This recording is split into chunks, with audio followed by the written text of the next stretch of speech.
আসসালামু আলাইকুম, শুভ সকাল। আজকে সকালবেলা বাসা থেকে বের হয়েছি, ইউনিভার্সিটি গিয়েছিলাম মেয়ের সাথে। এখন বাসায় চলে যেতেছে। আজকে ধানমন্ডি পুরা ফাঁকা।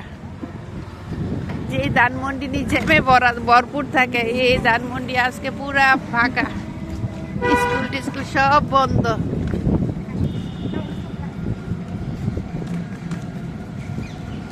জানুয়ারি মাস, এই জন্য সব কিছু বন্ধ আজকে।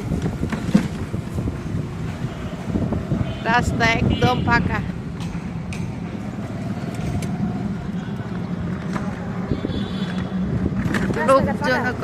লোকজন কম, শীতের জন্য লোকজন কম।